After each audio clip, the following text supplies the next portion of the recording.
চট্টগ্রামে দক্ষিণ জেলা বিএনপি সদস্য সচিব লায়ন হেলাল উদ্দিন বলেছেন, স্বৈরাচার শেখ হাসিনা সরকারের সীমাহীন দুর্নীতি ও অর্থ পাচারের কারণে দেশের অর্থনীতি আজ চরম অনিশ্চয়তার দিকে। ভঙ্গুর অর্থনীতি দেশে পরিণত হয়েছে এই দেশ। এই অর্থনীতিকে পুনরুদ্ধারে বিদেশে পাচার হওয়া অর্থ দ্রুত ফিরিয়ে আনার ব্যবস্থা করতে অন্তর্বর্তীকালীন সরকারের প্রতি আহ্বান জানিয়েছেন তিনি। বুধবার 19 মার্চ বিকেলে চট্টগ্রামে আনোয়ারা উপজেলা বরুমচড়া সামদিয়া সরকারি প্রাথমিক বিদ্যালয় মাঠে বরুমচড়া ইউনিয়ন বিএনপি অঙ্গ ও সহযোগী সংগঠনের উদ্যোগে আয়োজিত ইফতার ও দোয়া মাহফিলে প্রধান অতিথির বক্তব্যে এসব কথা বলেন। বাংলাদেশে বিএনপি তারাই করবে, বিএনপির নেতৃত্ব তারাই দিবে যারা 15-17 বছর জুলুম নির্যাতন সহ্য করেছেন, যারা এই নির্যাতন ফিরিয়ে আজকের দিনে এসে হাজির হয়েছেন। ভয় পাওয়ার কোনো কারণ নেই। ক্ষমতার রাজনীতি, পরিবারতন্ত্রের রাজনীতি, জমিদারি রাজনীতির দিন শেষ হয়ে গেছে।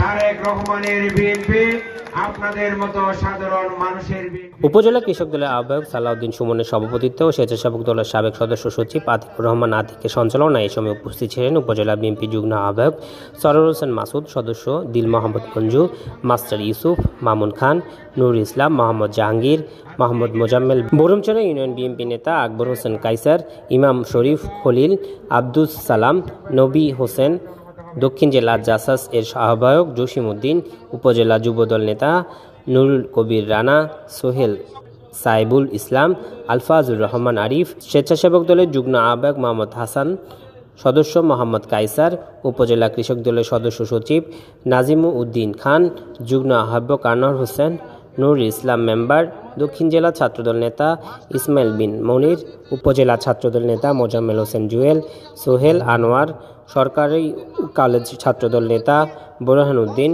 শফিউল আলম চৌধুরী, বরতলী কলেজ ছাত্রদল নেতা মোহাম্মদ তারেক, ইমরান হোসেন, শহীদুল ইসলাম, মঈনুদ্দিন ও তৌহিদুল ইসলাম এ সময় উপস্থিত ছিলেন। নিউজ ডেস্ক, দৈনিক আজাদী।